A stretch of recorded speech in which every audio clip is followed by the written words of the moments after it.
sejarah kelam Yahudi yang ada di kota Madinah di zaman Nabi sallallahu alaihi wasallam. Di dalam surah Al-Baqarah ayat 120, Allah Subhanahu wa taala berfirman, "Walan tarda ankal yahudu walan nasara hatta tattabi'a millatahum." Selamanya tidak akan redha kepadamu wahai Muhammad orang-orang Yahudi ataupun Nasrani sehingga kalian mengikuti agama mereka. Kalimat lan yang masuk pada fi'lul mudhari ini dipahami oleh sebagian ahli tafsir maksudnya lan li ta'bid. Lan li ta'bid itu artinya lan yang memiliki makna selamanya. Artinya selamanya orang-orang Yahudi dan Nasrani itu tidak akan redha sampai kita mengikuti mereka. Dengan tegas Al-Quran mengatakan bahwa namanya Yahudi dan Nasrani itu tidak akan pernah redha kepada kita kaum muslimin. Makanya mereka akan berusaha dengan cara mereka untuk menyesatkan orang Islam supaya berkiblat kepada mereka. Dan ini kita bisa lihat di dalam sejarah Nabi SAW ketika Rasul hijrah dari Mekah ke Madinah, bagaimana muamalah orang-orang Yahudi kepada Nabi. Padahal ikhwatu fiddin yang dimuliakan Allah Subhanahu wa taala,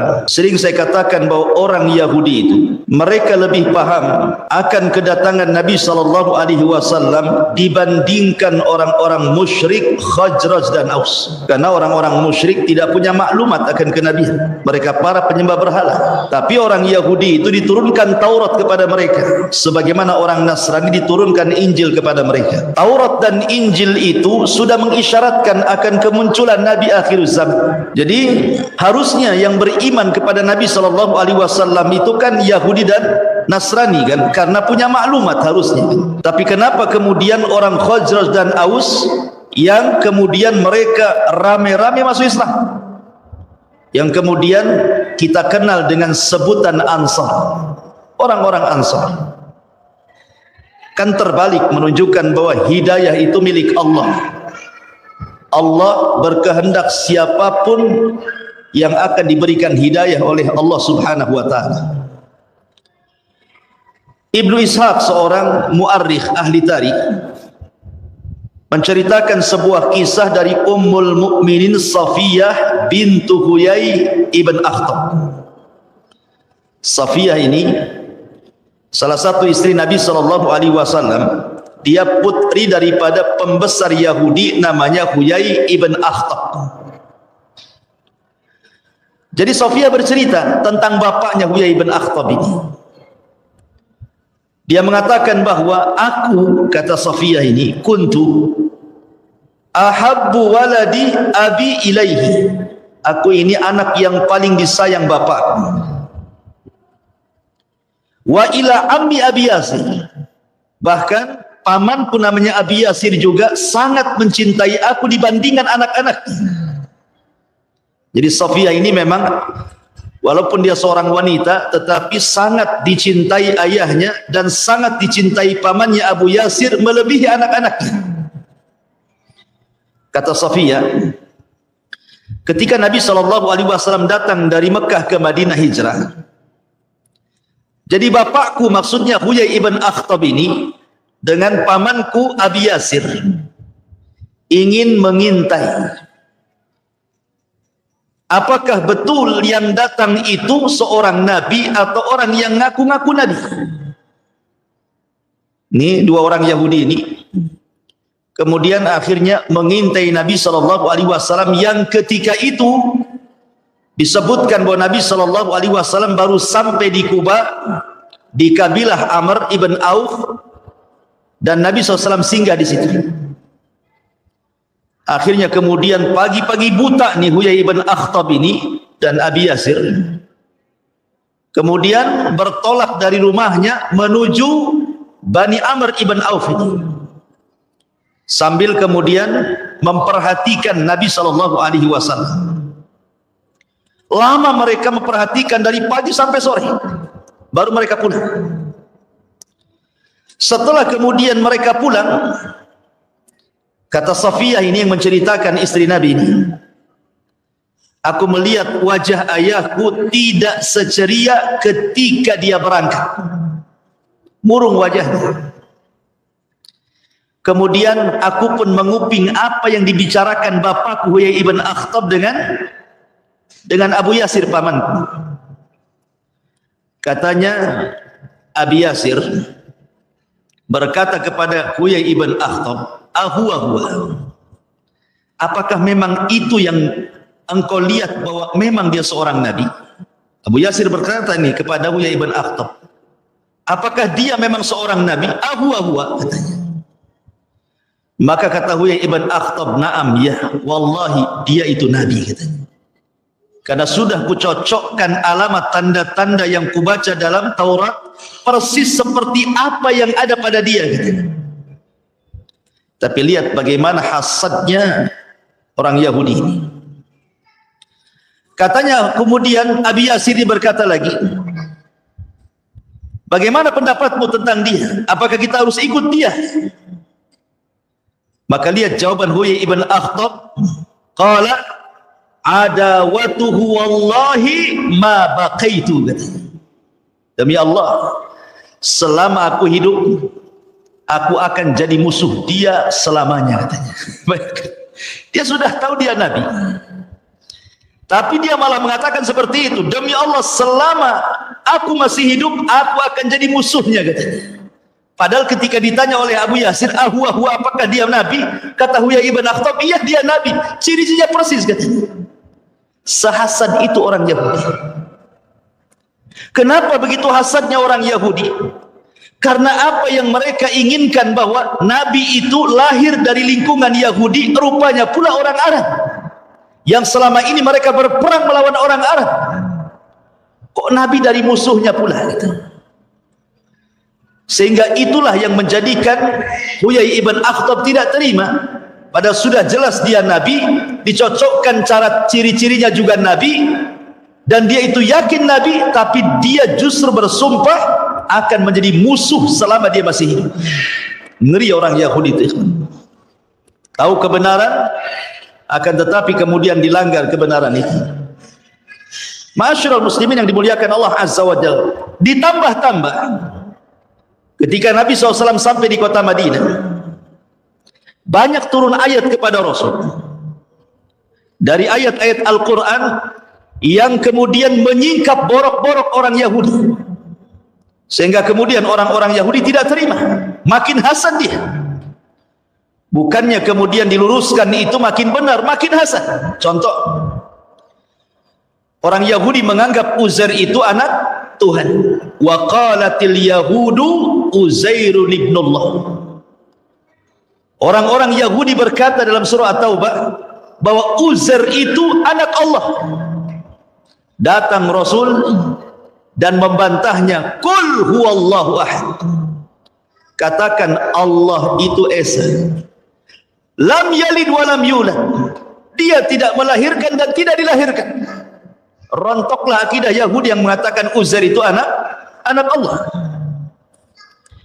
Kemudian mereka mengatakan, "Nahnu ahibbah ilallah," katanya. Kami ini orang-orang yang dipilih oleh Allah.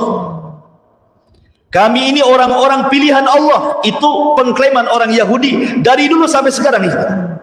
Orang Yahudi itu menganggap bahwa mereka itu turunan Allah Azza wa Jalla. Nahnu abna'ullah wa ahibbah. Al-Quran mengatakan seperti itu.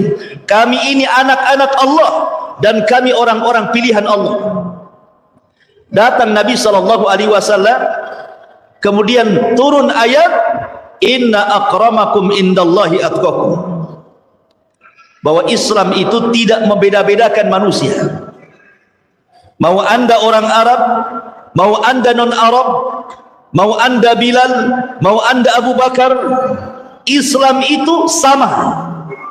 Sementara orang Yahudi mengunggulkan dirinya. Orang Yahudi merasa mereka itu paling unggul. Datang Islam merontokkan tuh akidahnya. Islam itu semua sama. Dalam Islam itu tidak ada yang beda. Mau orang kaya dengan orang miskin, pejabat dengan rakyat, dalam Islam itu pandangannya sama.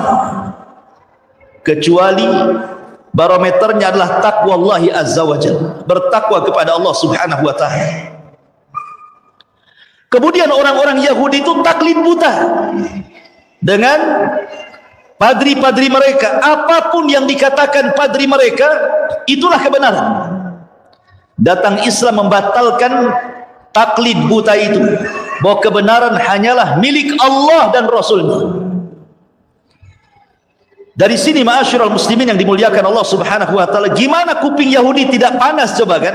Setiap keyakinannya dirontokkan dengan Al-Qur'an. Sementara Allah Subhanahu wa taala menggambarkan bagaimana orang-orang Yahudi itu kecintaan mereka kepada dunia luar biasa, walaupun mereka miskin.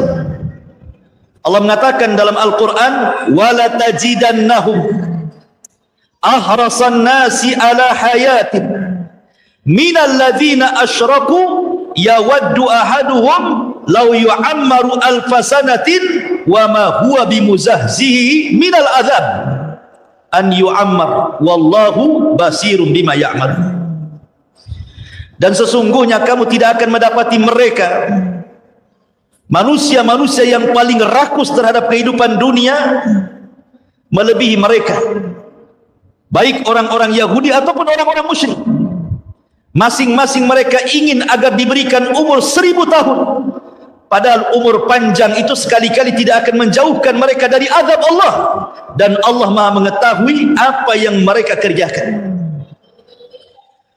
Jadi orang Yahudi itu ikhwatu fiddin, miskin-miskinnya mereka, maka mereka orang yang paling menyembah dinar dan dirham, dan mereka orang yang paling menyombongkan diri, sehingga orang Yahudi menganggap di luar Yahudi itu seperti binatang. Dan itu disebutkan dalam muktamar-muktamar mereka. Sampai hari ini kita ini dianggap binatang oleh orang-orang Yahudi itu. Tidak ada kimah bahasa Arabnya, tidak ada nilainya di mata mereka.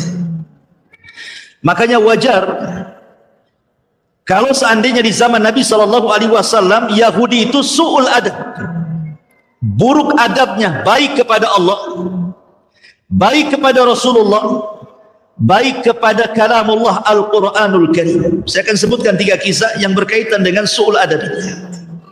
Kisah yang pertama, bagaimana buruk akhlaknya orang-orang Yahudi itu kepada Allah. Ma'asyiral muslimin yang dimuliakan Allah Azza wa Jalla, dikisahkan oleh Abdullah ibn Abbas radhiyallahu anhuma tentang kisah Abu Bakar Siddiq radhiyallahu anhu. Jadi suatu ketika kata Abdullah ibn Abbas radhiyallahu anhuma, dakhala Abu Bakrin as-Siddiq radhiyallahu an baita al-midras. Suatu ketika Abu Bakar berjalan-jalan kemudian masuk ke perpustakaannya orang Yahudi. Jadi di situ tempat markasnya orang Yahudi belajar, midras namanya. Fawajada min Yahud nasan katsiran wa qad ijtama'u ila rajulin minhum yuqalu lahu Finhas. Tiba-tiba Abu Bakar Siddiq radhiyallahu anhu melihat kok ramai orang-orang Yahudi di situ, sedang belajar kepada seorang padri yang namanya Finhas. Yahudi ini, rahib ini namanya Finhas. Kana min ulama'ihim wa akhbarihim. Si Finhas ini termasuk ulama Yahudi dan termasuk ahli ibadahnya dari kalangan Yahudi. Wa ma'ahu habrun yuqalu lahu Asya. Dan di samping Minhas ini ada seorang padri juga namanya Asya. Jadi ada 2 di situ padri yang sedang mengajar. Satu namanya Finhas, satu namanya Asya. Dua-duanya tokoh besarnya Yahudi. Dan manusia berkumpul kepada Asya. Jadi Abu Bakar Siddiq radhiyallahu anhu mendatangi Finhas, pembesar Yahudi ini. Kemudian mengatakan, waihaka ya Finhas, ittaqillah wa aslin. Fawallahi innaka la ta'lam anna Muhammadan Rasulullah qad ja'akum bil haqqi min indillah tajidunahu maktuban indakum fit Taurati wal Injil. Lihat keberanian Abu Bakar. Ya. Dia datang kepada pendeta Yahudi. Apa kata Abu Bakar? Wahai Finhas, salahkah engkau? Masuklah kau ke dalam Islam. Demi Allah, bukankah engkau sudah tahu bahwa Muhammad adalah utusan Allah, dan sungguh telah datang kepada kalian kebenaran dari sisi Allah, yang kalian ketahui dan ditulis di dalam kitab kalian Taurat dan Injil bahwa Muhammad itu Rasulullah. Masuklah kau ke dalam Islam. Masuk ke lingkungan Yahudi langsung ngomong gitu Abu Bakar. Kamu kan sudah tahu bahwa Muhammad itu Rasulullah dan itu berdasarkan kitab kalian. Kenapa kalian tak masuk Islam? Itu maksudnya. Akhirnya kemudian Finhas mengatakan kepada Abu Bakar, wallahi ya Abu Bakrin, demi Allah wahai Abu Bakar, ma bina ilallahi min faqrin wa innahu ilaina lafaqiran. Abu Bakar, kami tidak berhajat kepada Allah, Allah yang berhajat kepada kami. Ya bayang, di mana Abu Bakar? Dia mengatakan apa? Kami tidak butuh dengan Allah Tuhanmu. Dia Tuhanmu yang butuh dengan saya, katanya. Wa man tadarra ilaihi kama yatadarra ilaina. Sebagaimana bukan kami yang harus meminta doa kepada dia, dia harus meminta kepada kami, katanya. Di Bali itu kurang ajar di Bali. Ya. Allah dihina sama orang Yahudi. Akhirnya kemudian orang Yahudi ini ingin membuat syubhat. Kenapa dia sampai ngomong begitu? Wahai Abu Bakar, bukankah dalam kitabmu, maksudnya Al-Quran, ada ayat, man dzalladzi yuqridullaha qardan hasana fayudha'ifahu lahu ad'afan katsira wallahu yaqbid wa yabsut wa ilaihi turja'un. Barang siapa yang meminjami Allah dengan pinjaman yang baik, maka Allah akan melipat gandakan ganti kepadanya dengan yang lebih baik. Dia tahu bakar ayat ini. Kalau Tuhanmu kaya, kenapa dalam Qur'anmu barang siapa yang meminjami Allah, berarti Allah itu fakir, dia pinjam sama kita. Syubhatnya orang Yahudi. Ya. Kemudian kalian datang melarang kami riba. Tidak boleh riba. Tapi Tuhanmu berbuat riba, katanya. Karena di sini kalau kita meminjamkan kepada Allah, Allah lipat gandakan gantinya, kan? Kurang ajar nggak? Orang Yahudi itu juga. Ya. Dia ngasih syubhat kepada Abu Bakar. Emosi Abu Bakar. Nggak tahan dia. Ditamparnya si Finhas yang di depan orang, ditampar. Ya. Kemudian pergi. Si Finhas ini merasa dilolimi. Apa salah dia? Kenapa dia sampai dipukul? Datang dia kepada Nabi SAW melapor. Kemudian di hadapan Nabi SAW dia mengatakan, ya Rasulullah, unzur ma sana'a bi sahibuk. Lihat apa yang diperbuat temanmu si Abu Bakar itu. Dia sudah memukul wajahku, katanya. Kemudian Rasul mengatakan kepada Abu Bakar, ya Abu Bakar, ma hamalaka ala ma sana'ta. Betul kau lakukan itu, wahai Abu Bakar? Kata Abu Bakar, bala, tentu aku lakukan itu. Ya. Kenapa kau lakukan? Kenapa kau pukul dia? Maka Abu Bakar Siddiq radhiyallahu anhu mengatakan, karena dia mengatakan Tuhan kita, Allah maksudnya fakir dan mereka kaya, katanya. Maka Rasul mengatakan, ya Finhas, betul apa yang dikatakan Abu Bakar? Oh enggak benar, aku enggak pernah mengatakannya, katanya. Kurang ajar dia, kan? Ya. Jadi munafik itu bukan orang musyrik saja seperti Abdullah ibn Ubay saja, tapi Yahudi juga ada munafiknya. Karena kaidah munculnya munafik itu apabila Islam kuat, maka kuatlah munafik. Kalau Islam lemah, maka lemahlah munafik. Jadi munafik itu sesuai dengan kekuatan Islam. Kalau Islam kuat, munafiknya makin kencang. Kalau Islam lemah, justru nggak ada munafik. Ngapain kalau Islam lemah jadi munafik? Jadi kafir aja lah. Kan gitu bahasanya. Makanya karena Islam kuat jadi munafik dia. Jadi ada orang Yahudi yang munafik juga. Oh enggak, aku nggak ngomong gitu sama Bakar. Kadzabta ya Abu Bakrin, dusta kau ya Abu Bakar, katanya. Maka kemudian Allah Subhanahu wa taala turunkan ayat karena Abu Bakar, karena masalahnya tidak ada saksi. Sehingga kemudian Abu Bakar tidak bisa membela diri kan begitu. Tapi ucapan Abu Bakar hak, makanya Allah turunkan ayat.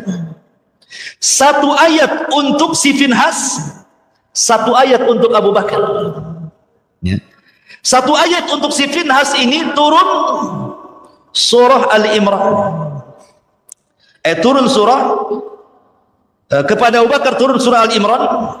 La tublawunna fi amwalikum wa anfusikum wa la tasma'unna minal ladzina utul kitaba min qablikum wa minal ladzina asyraku adan katsira wa in tasbiru wa tattaqu fa inna dzalika min azmil umur. Ayat ini turun kepada Abu Bakar mengobati luka Abu Bakar karena merasa bahwa beritanya tidak diakui. Maka Allah mengatakan, kamu sungguh akan diuji terhadap hartamu dan juga dirimu, dan juga kamu sungguh-sungguh akan mendengar dari orang-orang yang diberikan kitab sebelum kamu, dan dari orang-orang yang mempersekutukan Allah gangguan yang sangat menyakitkan hatimu. Allah dihina apa enggak sakit? Jika kamu bersabar wahai Abu Bakar seolah-olah seperti itu dan bertakwa, maka sesungguhnya yang demikian itu termasuk urusan yang patut diutamakan. Tetapi kemudian turun kepada Finhas, berucapan dia benar, mengatakan Allah miskin dan mereka orang Yahudi merasa kaya. Turun ayat kepada mereka, apa ayatnya? Laqad sami Allah qaulal ladzina qalu innallaha faqirun wa nahnu aghniya sanaktubu ma qalu wa qatlahumul anbiya bighairi haqq wa naqulu dzuqu adzabal hariq. Sungguh Allah mendengar ucapan orang yang mengatakan Allah itu fakir, kami yang kaya. Siapa yang mengucapkan? Finhas. Maka kami akan catat apa yang mereka katakan, dan terhadap pembunuhan mereka dahulu kepada para nabi, dan kami katakan kepada mereka, rasakanlah kelak azab neraka yang akan membakar kalian. Subhanallah, bagaimana su'ul adabnya siapa? Yahudi kepada Allah subhanahu wa ta'ala. Dia mengatakan Allah fakir, mereka pula kaya. Ini satu kisah bagaimana su'ul adab mereka kepada, banyak sebenarnya kisahnya, seperti mengatakan Allah bakhil, ya. Kemudian kisah yang kedua, bagaimana su'ul adab mereka kepada Nabi SAW. Ini dikisahkan di dalam kitab Sahihaini, Bukhari Muslim, ketika Aisyah radhiyallahu anha bercerita. Jadi yang menceritakan di sini adalah Aisyah Ummul Mukminin radhiyallahu anha. Ada seorang Yahudi tiba-tiba mengucapkan salam kepada Nabi sallallahu alaihi wasallam dengan salam kematian. Assalamu alaikum ya Muhammad. Bukan assalamu alaikum. Assamu alaikum. Beda kalau assalamu alaikum dengan assamu alaikum. Kalau assalamu artinya selamat. Kalau assam itu artinya racun. Seolah-olah kalau diartikan assamu alaikum, mati aja kau Muhammad gitu bahasanya.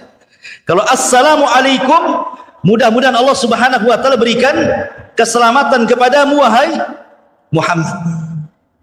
Aisyah radhiyallahu anha Ummul Mukminin mendengar ucapan orang Yahudi ini, kemudian ngomong sama Nabi sallallahu alaihi wasallam.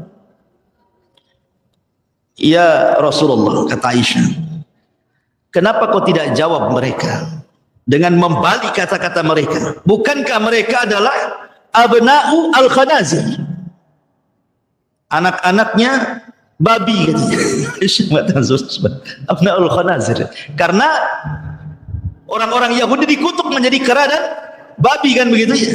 Kunu qiradatan khasiin kan itu. Jadi Aisyah radhiyallahu mengatakan, kenapa kau tidak balas mereka? Bukankah mereka adalah abna'u al-qiradata wal khanazir, anak-anaknya kera dan babi, kata Aisyah. Apa kata Nabi SAW? Wahai Aisyah, Jangan seperti itu. Islam tidak mengajarkan kekotoran bicara. Rasul mengajarkan adab. Jangan dibalas keburukan dengan keburukan. Balaslah keburukan dengan kebaikan. Rasul ingin mentarbiah istrinya. Nah, harusnya antum gitu. Kalau istri sudah mulai gibah, antum tegur lah. Janganlah gibah. Jangan pula antum yang mancing. Cemana kondisi tetangga sebelah? Antum pula yang mancing. Antum yang tegur. Sudah. Nggak usah lagi cerita si anu dah. Masak aja. Jadi Aisyah radhiyallahu anha emosi Aisyah, Rasul itu tidak terpengaruh sebenarnya. Mau dicaci maki sudah biasa. Lebih parah lagi ketika dia berada di Mekah kan gitu ya. Dikatakan gila, dikatakan tukang zina, biasa bagi Nabi. Apalagi hanya mengatakan assalamualaikum. Rasul itu tidak dimasukkan ke dalam hati. Dan ini tarbiyah bagi kita kan. Kalau ada orang-orang yang mengucapkan kalimat buruk kepada kita, tidak perlu masuk ke dalam hati. Cukup masuk telinga kanan, melesat ke telinga kiri. Kalau perlu masuk ke telinga kanan, mental lagi tidak sempat masuk otak. Jadi tidak sakit kali hati kita ini. Itulah tarbiyah Nabi. Akhirnya Nabi SAW mengatakan, sesungguhnya sudah ku jawab, tetapi dengan sebutan wa'alaikum. Kamu saja. Nah, gitu maksudnya. Jadi kalau mereka mengatakan mati aja kau Muhammad, kata Rasul wa'alaikum, kau saja yang mati. Gitu maksudnya. Tidak perlu ditambah-tambah kalimatnya. Tapi lihat bagaimana su'ul adab di sini kan. Jelek sekali mereka adabnya kepada Nabi SAW. Begitulah su'ul adabnya orang-orang Yahudi. Jadi kalau hari ini kemudian ada orang-orang yang mencela Rasul, menghina Rasul, istihza kepada Rasul, su'ul adab kepada Rasul, dengan mengatakan khamar minuman nabilah, subhanallah, ta'udzubillah. Ma'asyiral muslimin yang dimuliakan Allah Azza wa Jalla. Kemudian yang ketiga, bagaimana su'ul adab mereka terhadap Al-Quran, terhadap Al-Quranul Karim.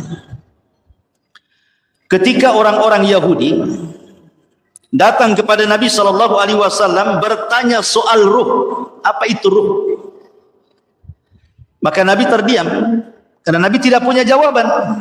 Nabi tidak boleh menjawab dengan hawa nafsunya. Nabi itu harus menjawab dengan wahyu yang diwahyukan kepadanya. Wa ma yantiqu anil hawa in huwa illa wahyun yuha.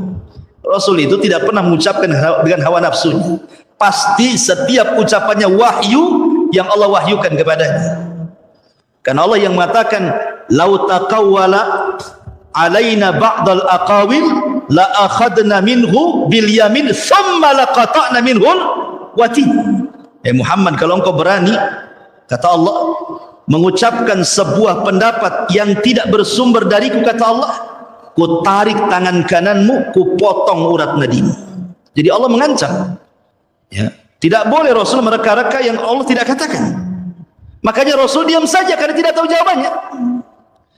Maka turunlah ayat, wa yas'alunaka 'anir ruh qulir ruhu min amri rabbi wa ma utitum minal ilmi illa qalila. Mereka bertanya-tanya kepada wahai Muhammad soal ruh. Katakan ruh itu urusan Rabbku dan tidaklah kalian diberikan ilmu kecuali sedikit. Yang ingin saya bahas adalah wa ma utitum minal ilmi illa qalila. Tidaklah kalian diberikan ilmu oleh Allah kecuali sedikit. Ketika orang Yahudi mendengar ayat ini, tidaklah kalian diberikan ilmu kecuali sedikit, datang dia kepada Nabi, wahai Muhammad, kalimat itu untuk kalian atau untuk kami? Wa ma utitum minal ilmi illa qalila. Itu maksudnya khitabnya untuk kalian orang Islam atau untuk kami orang Yahudi? Kata Nabi SAW, kullan, semuanya kena.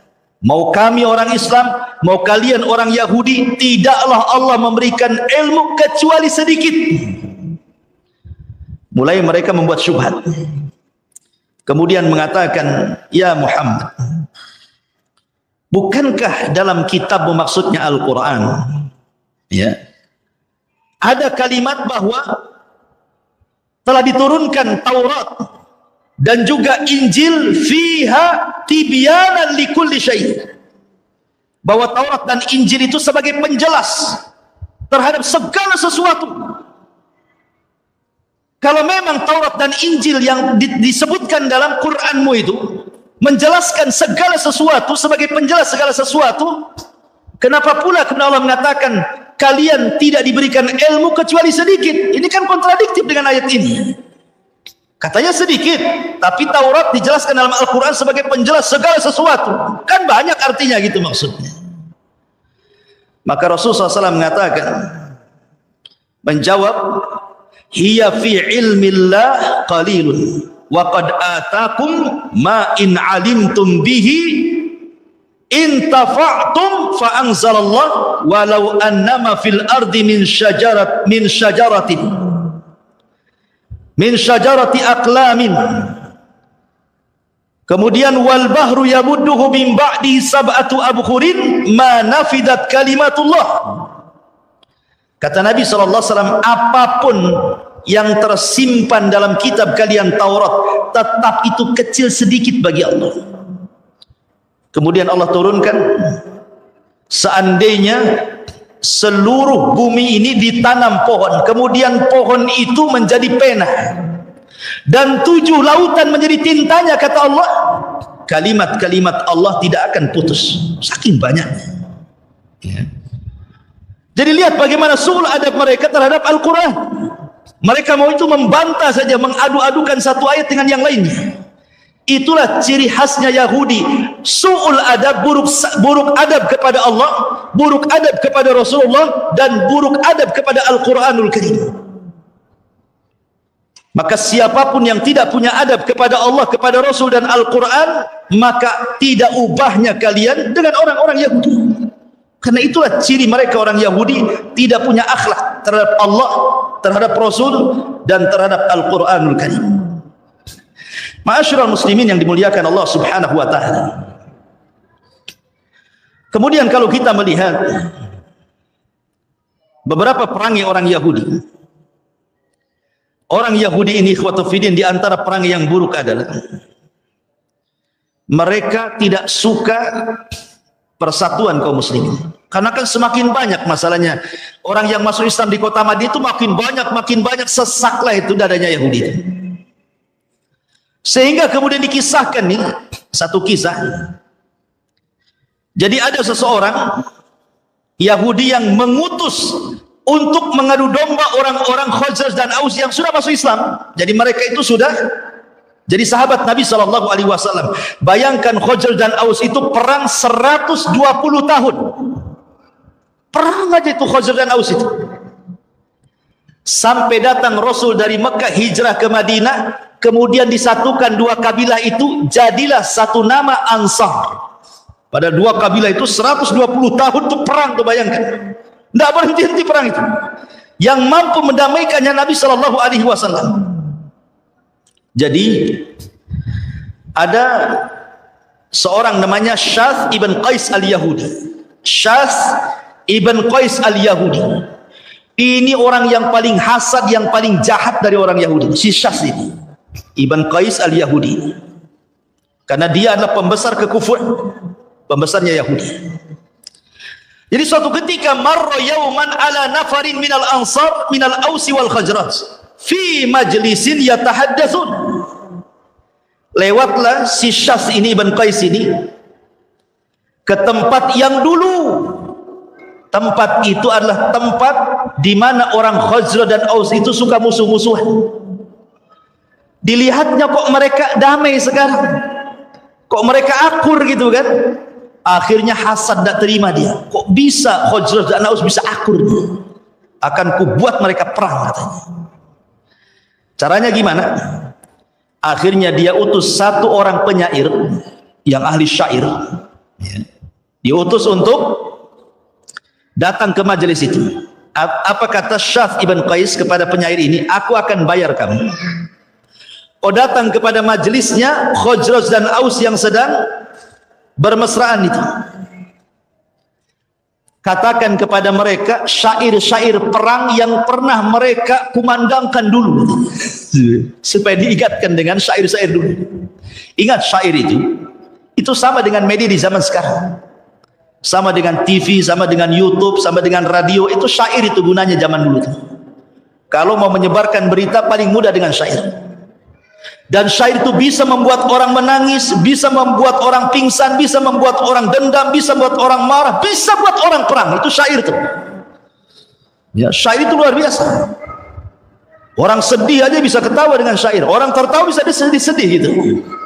Itulah syair, kekuatan syair di zaman itu. Datanglah kemudian ke orang-orang Khazraj dan Aus ini dari kalangan Ansar yang sedang ngobrol mesra-mesraan karena sudah nggak ada musuh-musuhan lagi. Semua sudah masuk Islam. Ngobrol lah kemudian di tengah-tengah mereka. Tiba-tiba dia melantunkan syair-syair lama, kenangan-kenangan lama ketika kedua kabilah ini perang. Bangkitlah emosi orang-orang Khazraj dan Aus ini. Kemudian diingatkan tentang kekalahan Khazraj dari Aus. Aus ini kabilah kecil, Khazraj ini kabilah besar, tapi bisa kalah sama Aus. Kan itu. Jadi orang-orang Khazraj tidak terima, merasa kemudian direndahkan dengan syairnya itu. Masa kalian ini Khazraj negara besar kok kalah sama negara kecil gitu maksudnya. Emosi, akhirnya terbangkitkan emosi kedua kabilah ini. Mau perang, ambil pedang tuh. Udah mau perang tuh. Bayangkan. Sampailah kabar ini kepada Nabi SAW. Bergegas Rasul datang ke tempat itu karena sudah mau hadap-hadapan dengan pedang-pedang mereka. Kata Nabi SAW, atad'unal jahiliyah wa ana baina adhurikum ba'da idh akramakumullahu bil Islam wa qata'a bikum wa qata'a bihi ankum amral jahiliyah wa allafallahu bainakum. Kata Nabi SAW, apakah kalian akan mengembalikan tradisi jahiliyah sementara aku di hadapan kalian? Allah sudah muliakan kalian dengan Islam, dan Allah sudah putuskan tradisi-tradisi jahiliyah yang jahat itu. Bahkan Allah sudah lembutkan kalian. Kemudian Rasul terus menasihati sampai akhirnya mereka melempar pedang-pedang mereka. Fabaqau, mereka pun menangis semuanya, saling salaman, saling berpeluk. Kemudian Nabi SAW ikut menangis. Turunlah ayat surah Al-Imran ayat 99. Qul ya ahlal kitab lima tasudduna an sabilillah man amana tabqunaha iwaja wa antum syuhada wa mallahu bighafilin amma ta'malun. Katakan wahai Muhammad, wahai ahli kitab, maksudnya Yahudi dan Nasrani, mengapa kamu menghalang-halangi orang-orang yang beriman dari jalan Allah? Kamu menghendaki jalan Allah bengkok, padahal kamu menyaksikannya dan Allah tidak lengah terhadap apa yang kalian kerjakan. Kenapa kalian hendak menghalang-halangi orang-orang yang sudah masuk Islam? Ngapain kamu? Ya. Jadi Allah Subhanahu wa taala turunkan ayat ini menyebutkan sifat-sifat orang-orang Yahudi suka memecah belah. Jadi kalau ada provokator dalam dakwah itu, jangan-jangan nih masuk sifat-sifat Yahudi, suka memecah belah. Karena orang Yahudi tidak suka kalau seandainya Islam berkembang, hasad dia. Ya. Ma'asyiral muslimin yang dimuliakan Allah Subhanahu wa taala. Lihat bagaimana ketidaksukaannya orang-orang Yahudi kepada kaum muslimin yang ada di kota Madinah. Bahkan mereka itu tukang hasud. Tukang hasud, bahkan mereka melecehkan kehormatan seorang wanita muslimah pula. Ada di Madinah itu, di antara kabilah Yahudi itu namanya kabilah Bani Qunaiqah. Kabilah Bani Qunaiqah. Kabilah Bani Qunaiqah itu kabilah Yahudi yang pertama yang terusir dari kota Madinah. Kabilah Bani Qunaiqah. Kenapa demikian? Jadi ketika kaum muslimin ini menang di perang Badar, orang Yahudi tidak suka, kemudian mengejek, ialah musuh kalian orang-orang musyrik, patutlah kalian menang katanya. Coba kalau musuh kalian aku, orang Yahudi, kalah kalian. Kan kurang ajar tuh. Ialah musuhnya orang-orang itu. Cobalah musuh perang sama kami gitu. Dah kalah kalian. Sampai berita ini kepada Rasul. Ya, bayangkan. Ditambah-tambah kemudian Bani Quraisy ini mengutus utusan ke Quraisy. Untuk apa? Membangkitkan dendam kekalahan supaya suruh balas. Kami akan bantu dari Madinah. Udah bayangkan orang Yahudi kan, siasat mereka. Akhirnya kemudian sampai suatu ketika adalah wanita muslimah ke pasar jual, membeli sesuatu, masuk ke dalam pasar. Kemudian dipaksa orang Yahudi untuk membuka cadarnya, membuka hijabnya, aurat. Wanita ini tak mau, fa'abat, tak mau. Rupanya ketika wanita ini duduk, jilbabnya diikat di kursi. Dia tidak sadar kalau diikat. Pas bangun, ketarik, nampaklah auratnya. Menjeritlah wanita ini. Kemudian meminta pertolongan kepada kaum muslimin. Ada satu pemuda muslim ini enggak terima. Cari siapa yang mengikat kain wanita itu. Rupanya mengikat itu pemilik toko Yahudi. Langsung ambil pedang, tebas kepalanya, mati. Ketika kemudian, itu kan pasarnya Yahudi itu, pasarnya Bani Quraisy, orang Yahudi semua di situ. Ketika kemudian ada seorang muslim ini membunuh, karena apa? Karena dia sudah melecehkan seorang, ini satu pasar nggak terima, dikejarnya orang muslim yang membunuh satu Yahudi ini, kemudian dihakimi rame-rame, mati juga. Sampai berita ini kepada Nabi SAW. Berarti Bani Quraisy ini sudah merobek perjanjian piagam Madinah. Ya, kan sudah ada piagam itu. Tidak boleh saling mendolimi, harus saling menjaga dan begitu seterusnya kan. Ada 51 butir dalam piagam itu. Dan semua kemaslahatan dengan sangat adilnya dalam piagam itu. Betul-betul menerapkan syariat Islam. Berarti orang Yahudi sudah melanggar. Dari situ Rasul mempersiapkan pasukan, melucuti senjata orang-orang Bani Quraisy, kemudian diusir keluar dari Madinah. Akhirnya mereka tinggal di perbatasan Syam. Seperti itulah jahatnya orang-orang Yahudi kepada kaum muslimin di zaman Nabi sallallahu alaihi wa ala alihi wasallam. Ma'asyiral muslimin yang dimuliakan Allah Subhanahu wa taala. Kemudian juga di antara mereka ada yang berusaha untuk membuat fitnah. Dengan cara apa? Dengan cara bagaimana kemudian mengolok-olok kaum muslimin, sebagaimana yang sudah saya jelaskan tadi, sehingga mereka harus berpecah. Terkadang juga supaya orang-orang yang sudah masuk Islam ragu-ragu dengan keislamannya. Jadi mereka membuat tasykik, keraguan. Cemana nih caranya? Orang-orang itu kembali kepada kekufuran mereka, balik lagi kepada kemusyrikan itu. Jangan masuk ke dalam Islam. Caranya bagaimana? Membuat tasykik, membuat keraguan-raguan. Dengan cara apa mereka membuat keraguan-raguan?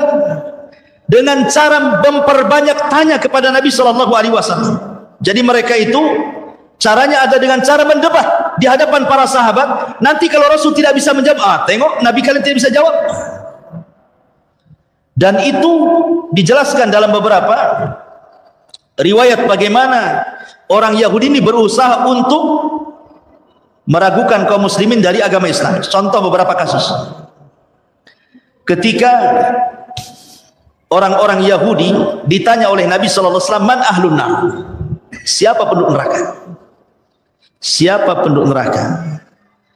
Maka orang Yahudi mengatakan, nahnu, kami penduduk neraka.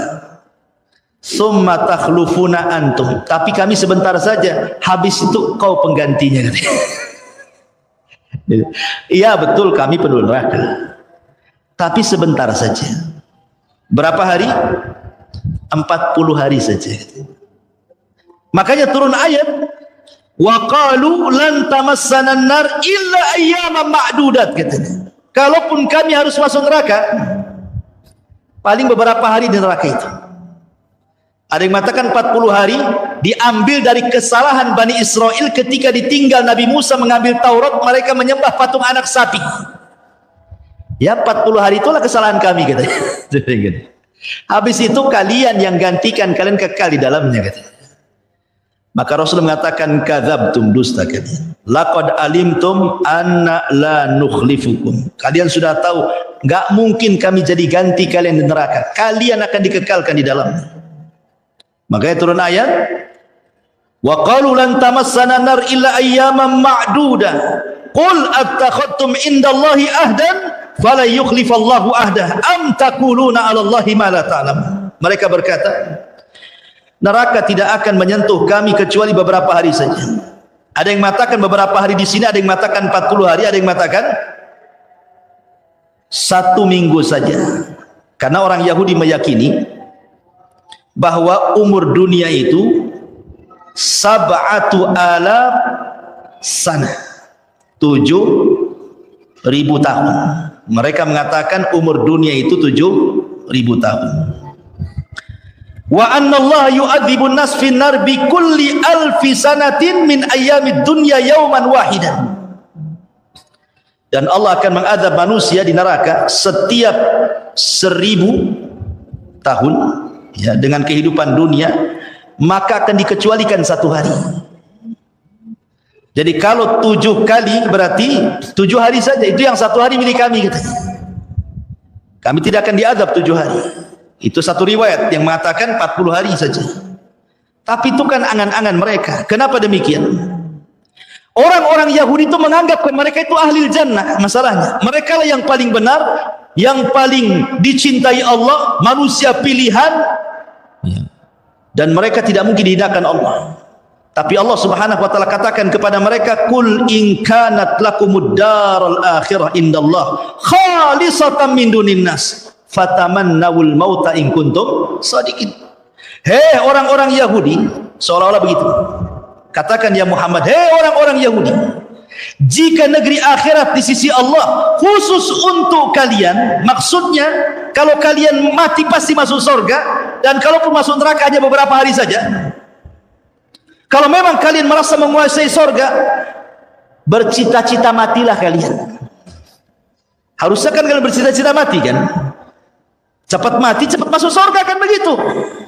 Katakan ya Muhammad kepada mereka, kalau memang negeri akhirat di sisi Allah itu khusus untuk kalian saja, mintalah kematian kepada Allah segera kalian. Kalau kalian benar, supaya cepat mati masuk surga, kan begitu? Tapi apa yang terjadi? Wala yatamannawnahu abadan bima qaddamat aydihim wallahu alimun bizzalimin. Tetapi mereka tidak akan menginginkan kematian itu sama sekali karena dosa-dosa yang telah dilakukan tangan-tangan mereka. Mustahil ada orang Yahudi berangan-angan mati. Karena tadi saya sudah katakan di ayat, kalau bisa umur mereka itu ribuan tahun, kan itu ya. Berarti mereka itu hanya membuat syubhat di tengah-tengah kaum muslimin supaya kaum muslimin ragu-ragu dengan Islam. Mereka membuat bantah-bantahan kepada Rasul tentang Al-Quran. Begitulah wataknya orang-orang Yahudi. Ma'asyiral muslimin yang dimuliakan Allah Azza wa Jalla. Tetapi walaupun demikian, Nabi itu mengajarkan kepada kita tentang sifat kelembutan. Sudah tahu Yahudi itu jahat-jahat, kurang ngajar semuanya. Tetapi lihat muamalah Nabi SAW di kota Madinah. Padahal kan Rasul lebih kuat tuh. Jadi dengan menggabungkan Khazraj dan Aus, kemudian kedua kabilah besar di Madinah ini masuk Islam, menjadi mayoritas jadinya. Jadi orang Yahudi makin sedikit, orang Islam makin banyak, kan begitu. Tapi Nabi SAW tetap berpegang kepada piagam Madinah. Kalau Rasul mau kan mereka diusir semua, kan? Tidak, ada perjanjian di situ. Lah di antara perjanjian itu, kaum muslimin tetap memberikan yang pertama hakul hayat. Diberikan hak hidup orang Yahudi. Bayangkan diberikan hak hidup. Bahkan Rasul mengancam tidak boleh membunuh kafir dhimmi. Ya, kafir yang satu atap dengan kita, tetangga kita, satu komplek, satu desa, nggak boleh. Dikasih kehidupan, padahal mereka kan menjadi minoritas setelah datangnya Rasulullah, kan. Tapi Rasul tetap berpegang dengan perjanjian, masih diberikan hak hidup. Yang kedua, diberikan hak at-tamalluk. Mereka boleh menguasai harta mereka sendiri. Mau berniaga sesuka mereka silahkan.